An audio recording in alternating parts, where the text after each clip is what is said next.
So I'm going to start. So I'm Sonny Barkats. You met me before. I'm the founding partner of JSBarkats, a securities law firm. We do a lot of alternative capital financing. And I want to say I'm also wearing a different hat, but I'll go to that. This is one of the most exciting time in securities financing that I have experienced in the past 15 years. For the first time in our history, we are able to solicit non-accredited investors and allow everybody to participate in offerings up to $50 million. How many of you in the room have been involved in a Regulation A or Regulation A plus deal in their career? All right, 3 people, maybe 4. So this is the crossroad between social media, mass media, and capital formation. And that's why it's so exciting to be living during those times and participate in those offerings. It's the democratization of capitalism at its best. I'm honored to have by my side not only 2 good friends, but people that I've known and worked with for the past at least 10 or 15 years. Steven Dresner from Dealflow, he's going to introduce himself. And Yoel, Goldfeder, the CEO of VStock, who I've been working with also in my past life as a lawyer at Sequenzia. So Steven, maybe you can introduce yourself a little bit and tell everybody what you do. Sure, thank you very much, Sonny. And thanks to the guys here at NIBA for allowing us to have this opportunity to talk a little bit about what's happening in the Reg A space. I am Steven Dresner. I'm the founder of a company called Dealflow.com. It's something of a successor company to a business which some in this room might know that I sold in 2013. That company was Dealflow Media. We published research reports like the Pipes report. We published across different insurance strategies, trading strategies. I can now actually say that I was also the first to publish all the pricing in the marijuana business dating back to 2005. That was a product that I also sold around the time of the Dealflow Media acquisition by The Street. Now what I am working on is largely a capital raising platform. We started it as really an electronic platform using data to make matches between investors and companies, basically taking attributes of a company's transaction and looking at those attributes in various buckets that we refer to as different properties and running fairly basic algorithms to determine, based on that information, what types of investors might be interested in looking at a particular deal. We've gradually been migrating from just a tech-only solution into more of a traditional investment banking approach. I don't know if any of you here read a blog that I publish Saturday mornings, but if you do, you'd know that I'm in the process of getting my own registration with the Series 7, which is kind of exciting for me. So yeah, Dealflow is something of a hybrid in that we like to supply information to the markets, and we hope that information is helpful. We've done a lot of events historically. We've got one coming up actually in the fall under the brand of the CrowdFunding conference, which I hope you'll check out. And then we're combining all that information, all that networking capability with, again, some traditional investment banking components. Yoel, please introduce yourself also. Sure. So thanks, everybody, for sticking around. My name is Yoel Goldfeder. I'm the CEO of VStock Transfer. As Sonny mentioned, in my prior lifetime, I've practiced securities law, both representing the issuers and the investors. So I've been on many sides of this game. Where I'm now in VStock Transfer, very excited as a securities attorney and a securities nerd about what's going on in this industry, because now, after it's been about what two and a half years of the SEC dragging their feet after Obama passed the Jobs Act, we now have Regulation A and crowdfunding, which provides all of us with another vehicle, another tool in our that we can use to go out and raise capital and do capital formation, which is what this is about. We've been very much on the forefront of the crowdfunding Reg A, 4 or 5 years ago, everybody was anxious about it, and then it quickly died down when the SEC didn't pass any regulations. We're very excited now. To date, we've been involved in the only Reg A offering that has gone public. I don't know if any of you are familiar with the company called Elio. They did a funding where they raised through a crowdfunding medium. They sold securities to 6,400 investors, and they were able to get those listed on the OTC markets. We've been working with, there are other markets that are starting to look at it. The broker-dealers are starting to get more familiar, but we're very happy that we've been working very closely with OTC, which is actually recently announced that they're trying to beat up the SEC to try to get them to open Reg A to companies that are already reporting. But we've been very active in this area, very much on the forefront, looking at it. But even if you don't go public, there are companies who have raised funds through crowdfunding and Reg A, which we've closed privately as well. So our role is, in order to get the exemption, is you need to have a registered agent. So we act as the registered transfer agent, which allows the exemption under the securities law to raise money through crowdfunding. And in fact, we actually just launched a new website to provide more insight and more information under the name crowdfundtransferagent.com, which we hope to aggregate more information as the industry develops. Because the industry is still, although Reg A's been around for many years and Sonny's been dealing with Reg A for many years, this is a new iteration of the industry where we're now able to actually raise in Reg A and go public. We're allowed to test the waters, allowed to do a lot of things that we previously weren't able to do. So I'll let you lead the way. Thank you, Yoel. Very, very informative. So let me just summarize it so everybody is on the same page, and then we can maybe talk about the perfect candidate or scenarios of how to solicit, how to raise money, who qualifies. If you're an issuer, whether you're private or public, you should listen to that because maybe your subsidiary can solicit money, maybe you can. So let me try to sum it up. Basically, there are two tiers under the Jobs Act. A tier that allows to solicit up to 20 million, which is a state-by-state tier. You don't need audited financials. We recommend those. Reviewed financials suffice. That tier is a state-by-state and doesn't preempt blue sky laws. Real estate deal have been prolific in that specific tier. This is something that local, regional offerings are very suited for. And solicitation also is, of course, allowed. There is another tier under Title IV of the Jobs Act for Reg A, and we call crowdfunding in the industry, we call crowdfunding really with a big C, Reg A plus, because it allows you to solicit up to $50 million, 50, in case my French accent made you believe 5.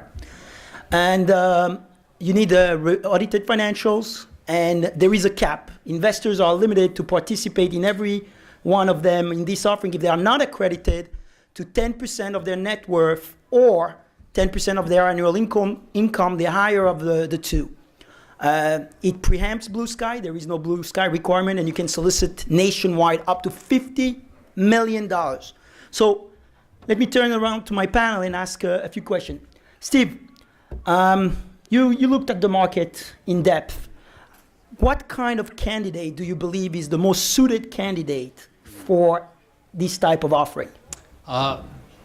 Well, the simple answer to that question is one that's going to be easily explained in a medium like email. I mean, when you consider this area of general solicitation and a public offering where you're going to have marketing campaigns, digital, marketing type campaigns, email is probably going to be one of the more active mediums for transmitting information about an issuer, their offering, their product, etc. So in my view, anything that's too esoteric, too technical, an upstairs type B2B business might not sell very well.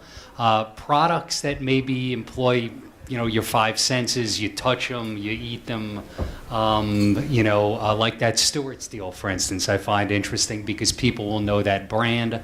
It's consumer oriented, and there's an affinity group, and that affinity group could either be customers like my kids, although they're not likely buying stock in Stewart's, although my 12-year-old did open up a TD Ameritrade account, which has caused me quite a bit of problems. We'll get that later. We could talk about that. In any case, companies like that, which have brand affiliation, the people who use the product, they may be paying customers or they may just be strong brand supporters. I think that tends to be the right type of company, I guess, and that's the simple answer. Maybe making it a little bit more complicated, the way I view issuers who are going to come to market with something like a Reg A deal, or maybe it might be a general solicitation under 506C, is there's almost like another group of companies that could have a more technical, more B2B oriented product, but an easily identifiable audience.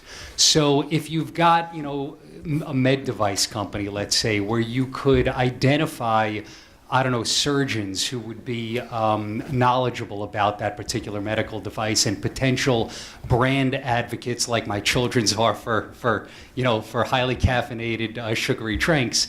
That also could work, but I don't think it's going to have the same mass appeal, nor will it have the same kind of marketing outlets that you will have with larger, more widely distributed Reg A offerings. So to simplify, if I understand you correctly, if there is large followers of your product, brand, or name, those are the target potential investors when they were not before. To make a caveat, I'm wearing two hats, and one of the hats I'm wearing is I'm part of a group called CrowdFondue, who's launching and has launched a few deals in the past, but it was launching the Palm deal that you heard about. We noticed also a huge interest in life science deals. People who are touched by a disease, involved in the science, involved in the industry, would be very excited about being, first of all, allowed to participate in those deals. And that's from some of our research. But I definitely agree with Steven. It's easier to tap into consumer goods with a track record and followers.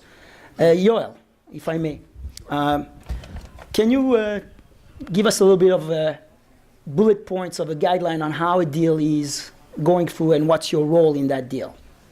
So there are a couple of different participants. Again, you have your attorneys, your accountants, your auditors, to all that. We kind of step in at the end of the process when you're ready to close the deal and actually get the money, which is always a good part. So when the way the system works is you usually have an intermediary like CrowdFondue, or there are a couple other intermediaries out there. You have to be a registered platform with the SEC, and we serve as the transfer agent.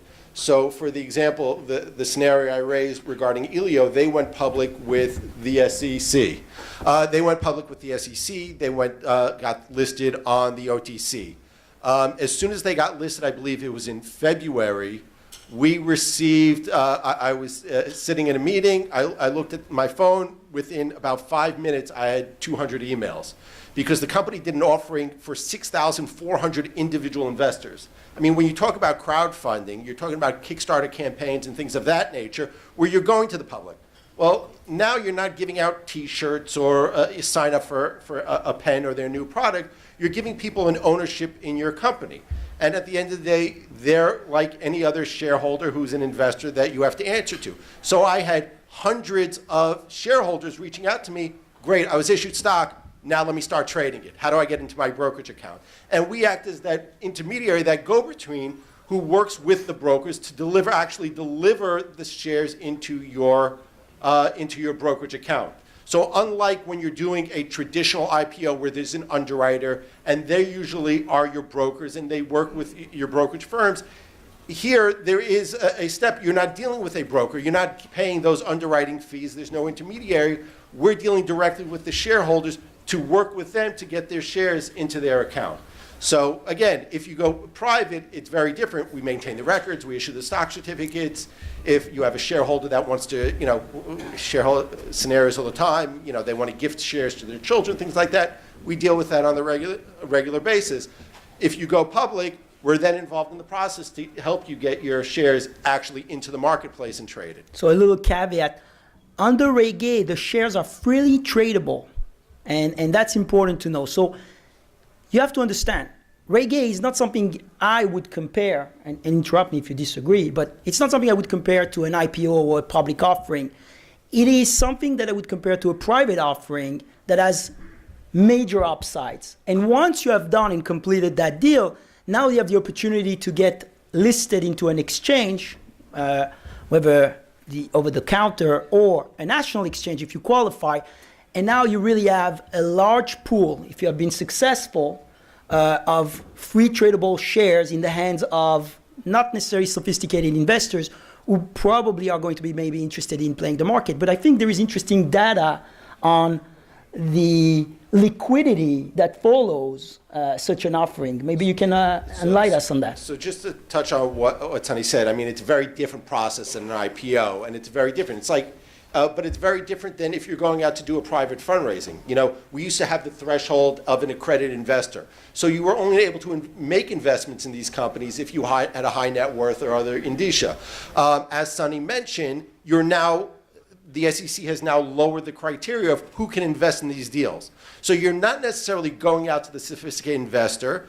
I mean, I can tell you, I've dealt with many investors who they've never had a brokerage account, or maybe they had an E-Trade account, or maybe, you know, I'll be honest. So in the data that Sonny's referring to, Elio closed with 6,400 investors through a crowdfunding platform. That's individual investors who each have stock held in their name. To date, and they did one closing in December, another closing in January when they got listed with the OTC. To date, and we're about 6 months later, we've only heard from 20% of those investors. So meaning out of 6,400 investors, we've heard from about 1,200 who have reached out to ask us the process, who are depositing their shares into their brokerage account, who are interested in the liquidity. There are another 80% of the investors approximately who we haven't heard from yet, who love the idea. For those who don't know, Elio is developing an electric car, a low-cost electric car, which had a huge social media relationship with their investors. So there are people who are interested in the idea, and like Kickstarter, where you like an idea, where you feel passionately about it, you can now invest and become part of the creation of that idea. The emotional component is not to be underestimated on the crowdfunding. And Stephen, what is the average investment per shareholder, per participant, right, and return on those solicitation campaigns? Oh, wow. Okay, a couple of things to touch on there. But before we leave the psychology, I mean, that's a real big thing that I think everybody needs to consider when they orchestrate a campaign for Reg A, or like I said before, another best efforts type of private placement may be done under Rule 506C of Regulation D, which was, again, part of the Jobs Act, like the new Reg A. And what I mean by the psychology is, you know,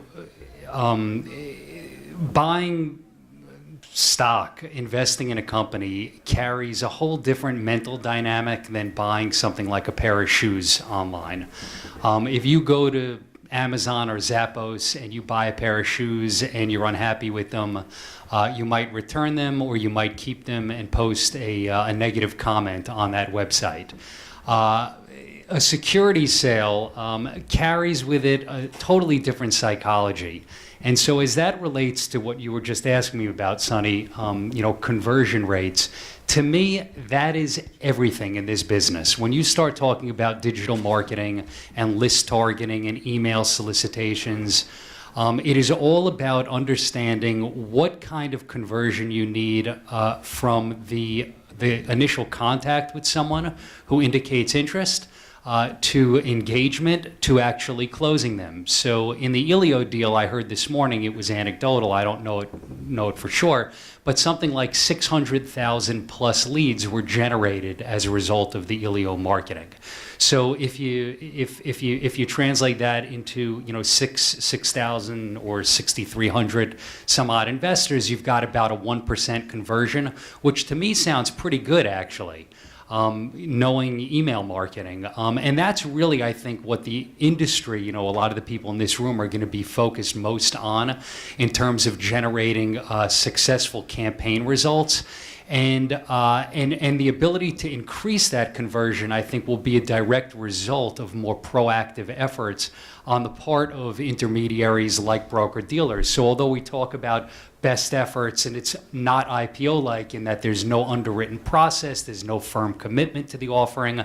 However, the stock sale, the psychology of it, that stock needs to be sold, that it's not going to be passively bought like a pair of shoes. Hey, I'll try these shoes and we'll see if I like them, is going to require, a brokerage effort, an outbound calling effort, some kind of mechanism where after the lead is generated, it's got to wind up on the desk of a person who's then going to follow up with that individual who's got an initial indication of interest and to make sure that they actually invest in the company. So, at this point, the conversion metrics that are out there, I think they're very thin. What I've been able to see from, marketers who promote, all types of great, product and, largely consultants and people who are going to, promise a lot. Have they delivered yet? I think it remains to be seen. And yeah, right, exactly.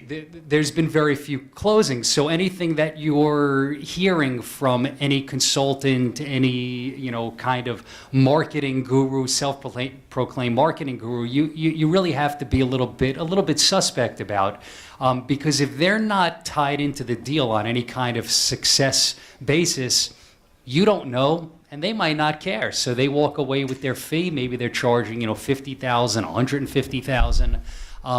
But they are not following up as a consultant with any individuals to sell stock. Again, you need to be a registered broker-dealer to do that. And you are completely lacking in the transparency department. You're not getting the statistics that you need, ultimately, that tie together the first outreach and, hey, I'm interested in this, with the final outreach, which is likely going to be from one of Yoel's staff, which is, oh, congratulations, you're now an investor in this company. So we just don't know yet. Thank you, Steven. Very, very helpful. So they're right. Do not listen to anybody unless it's me. I will help you.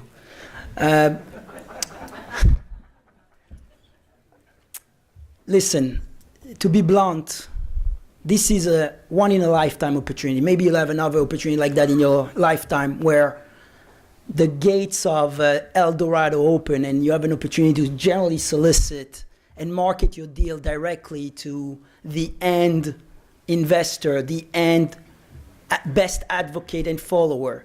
So one key thing, and I believe the next Goldman Sachs will be a marketing company one day. The key thing is to identify influencers and people who make a difference. And I think there is a certain level of meritocracy in those investments where people look at them, because it's not your typical accredited or institutional buyer. It's somebody who cares, who believes in what they're buying, and it might breach the gap and level the playing field between the 1% and the 99%.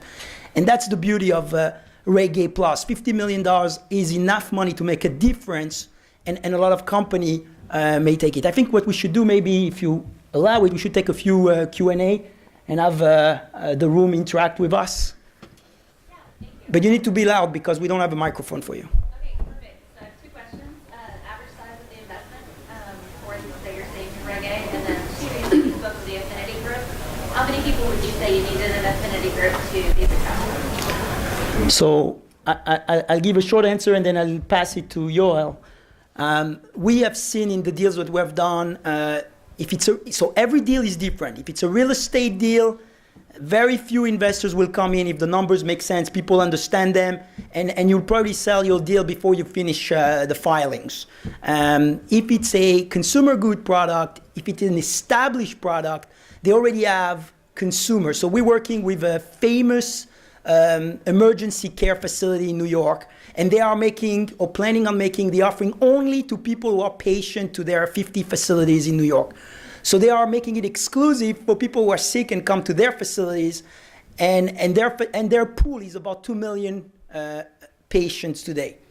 Maybe you want to take it and give your feedback based on your analysis.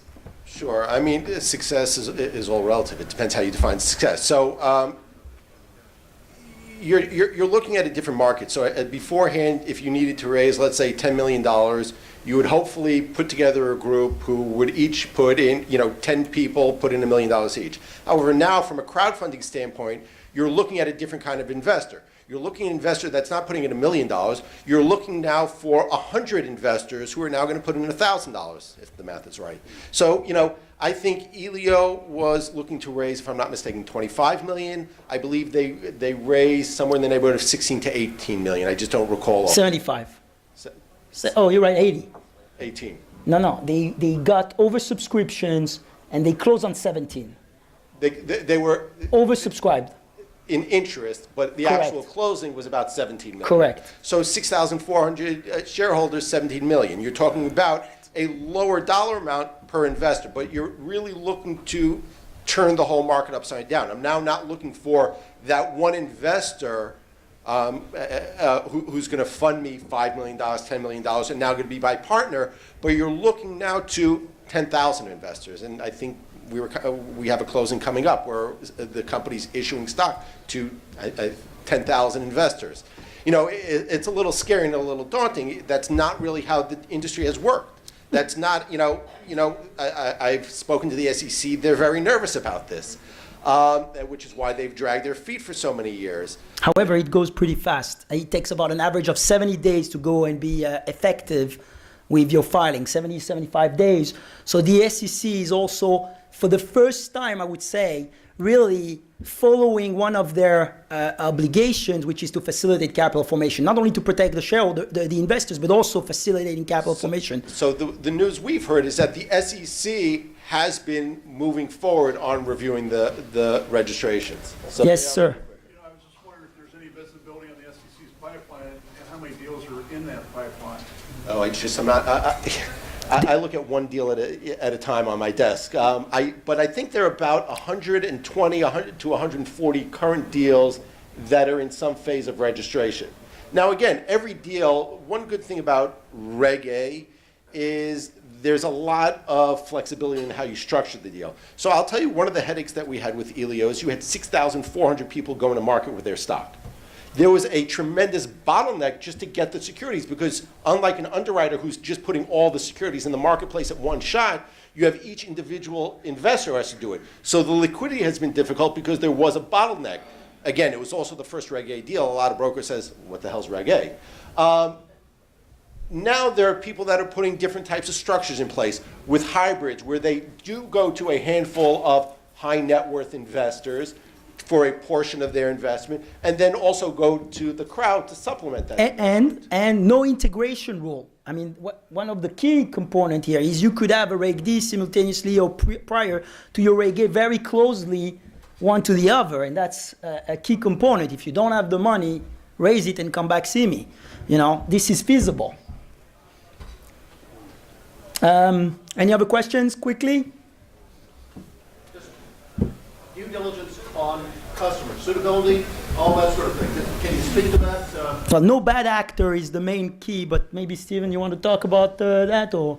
Let me just think about that. I mean, It's mainly on investors that. You're talking about on the actual investors? No, he talks about the issuers, right? Well, on the issuer side, you have to run what's called a bad actor check to make sure, I think it's management, directors, officers don't have any, felony convictions or, haven't opened up a TD Ameritrade account when they were 12 years old, that sort of thing. On the investor side, it's a good question. I don't believe that there's any know your customer requirements. The only thing that the customer the subscriber has to do is make the representation that they are not investing more than, is it 10% of their annual income? 10%, the higher of 10% of their net worth or annual income. Obviously, there is an anti-money laundering provision that is required, and all those processes are still in place, fraud proceedings, et cetera, but it's not a big impediment on those deals. Accredited investors don't have any limitations on how much money they can put in the deal, so it's fairly straightforward. I mean, there was a discussion at the SEC, and if you look at the SEC commentary, they talk about whether or not, because there is the 10% limitation, who's going to be tracking it, and the SEC said right now we're going to rely on the investor for that information.